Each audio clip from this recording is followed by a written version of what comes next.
ಎಲ್ರಿಗೂ ನಮಸ್ಕಾರ. ನಾನು ಡಾಕ್ಟರ್ ಸುನಿಲ್ ಪಾಟೀಲ್, ಮನೋವೈದ್ಯ, ಕನ್ವಾ ಡಯಾಗ್ನೋಸ್ಟಿಕ್ ಸೆಂಟ್ರಲ್ಲಿ ಕೆಲಸ ಮಾಡ್ತಾ ಇದ್ದೀನಿ. ಇವತ್ತಿನ ವಿಷಯ ಏನು ಅಂತಂದರೆ, ನಾವು ಎವ್ರಿ ಇಯರು ಟೊಬ್ಯಾಕೋ ಬಗ್ಗೆ ಅಂದರೆ ತಂಬಾಕಿನ ಬಗ್ಗೆ ಒಂದು ಅವೇರ್ನೆಸ್ ಕ್ರಿಯೇಟ್ ಮಾಡೋಕ್ಕೆ ಒಂದು ದಿವಸನ ಆಚರಿಸ್ತೀವಿ. ಅಂದರೆ ಅದ್ರ ಬಗ್ಗೆ ತಿಳುವಳಿಕೆ ಮೂಡಿಸೋಕ್ಕೆ. ಅದು May 31 ಅಂತ. ಸೊ ಅದ್ರ ವಿಷಯವಾಗಿ ಏನು ಹೇಳ್ಬೇಕಂದ್ರೆ, ತಂಬಾಕು ಎಲ್ಲರೂ ಒಂದು ಹ್ಯಾಬಿಟ್ಟು, ಅದೊಂದು ನ್ಯಾಚುರಲ್ ಪ್ರಾಬ್ಲಮ್ಮು, ಅದು ನಡೆಯುತ್ತೆ, ಅದನ್ನು ಬಿಡ್ಸೋಕ್ಕಾಗಲ್ಲ ಅನ್ನೋದು ಅನಿಸಿಕೆ ತುಂಬ ಜನರಲ್ಲಿದೆ.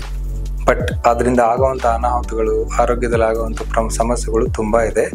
ಅದು ಸಮಸ್ಯೆ ಆದ ಮೇಲೆ ಅದನ್ನು ಸರಿಪಡಿಸೋದು ತುಂಬ ಕಷ್ಟ. ಹಾಗಾಗಿ ಆರಂಭ ಹಂತದಲ್ಲೇ ಅದನ್ನು ಸರಿಪಡಿಸೋದು ತುಂಬ ಮುಖ್ಯ. ಸೊ ಇದೇ ನಿಟ್ಟಿನಲ್ಲಿ ವರ್ಲ್ಡ್ ಹೆಲ್ತ್ ಆರ್ಗನೈಸೇಷನ್ ಹೊಸ ಎವ್ರಿ ಇಯರು ಒಂದೊಂದು ಥೀಮ್ನ ತರುತ್ತೆ. ಈ ವರ್ಷ ಮಕ್ಕಳನ್ನ ಈ ತಂಬಾಕು ಒಂದು ಇಂಡಸ್ಟ್ರಿಯಿಂದ ಹೇಗೆ ಪ್ರೊಟೆಕ್ಟ್ ಮಾಡೋದು ಅನ್ನೋದ್ರ ಬಗ್ಗೆ. ಅಂದರೆ ಯೂಶಲಿ ಮಕ್ಕಳಲ್ಲಿ ಸ್ಟಾರ್ಟ್ ಆಗುತ್ತೆ.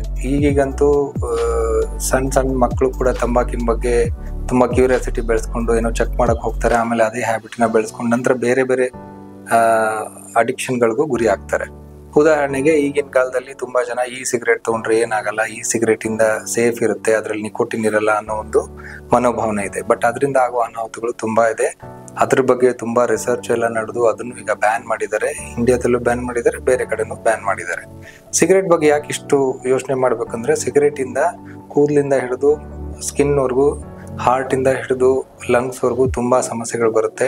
ಕ್ಯಾನ್ಸರ್ಗಳು ಬರುತ್ತೆ, ಬಾಯಿ ಕ್ಯಾನ್ಸರ್ ಕೂಡ ಬರುತ್ತೆ.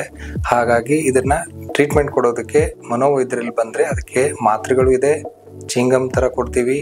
ಪ್ಲಸ್ ಅದಕ್ಕೆ ಕೌನ್ಸಿಲಿಂಗ್ ಮಾಡಿ ಅದನ್ನ ಬಿಡಿಸಿ ಅದರಿಂದ ಅವ್ರನ್ನ ದೂರ ಇಡೋದಕ್ಕೆ ಪ್ರಯತ್ನ ಮಾಡ್ತೀವಿ. ಆಮೇಲೆ ಇನ್ನೊಂದು, ಟೊಬ್ಯಾಕೋನ ನಾವು ಗೇಟ್ ವೇ ಡ್ರಗ್ ಅಂತ ಹೇಳ್ತೀವಿ. ಅಂದರೆ ಸಿಗರೇಟು ತಂಬಾಕು ತಗೊಳ್ಳೋರು ನಿಧಾನಕ್ಕೆ ಬೇರೆ ಬೇರೆ ಅಡಿಕ್ಷನ್ಗಳಿಗೆ ಗುರಿ ಆಗ್ತಾರೆ. ಸೊ ತಂಬಾಕಿಂದನೇ ನಾವು ಬಿಡಿಸ್ಬಿಟ್ರೆ ಅವರು ಬೇರೆ ಅಡಿಕ್ಷನ್ಗೆ ಹೋಗೋದನ್ನ ತಪ್ಪಿಸ್ಬೋದು. ಸೊ ಅದನ್ನ ಸೀರಿಯಸ್ ಆಗಿ ತಗೊಂಡು ನಮ್ಮ ಹತ್ರ ಬಂದು ತೋರಿಸಿ ಈ ಥರ ಸಮಸ್ಯೆ ಇಲ್ಲಾರ್ದಂಗೆ ನೋಡ್ಕೊಳ್ಳೋಕೆ ಪ್ರಯತ್ನ ಪಡಿ. ಧನ್ಯವಾದಗಳು.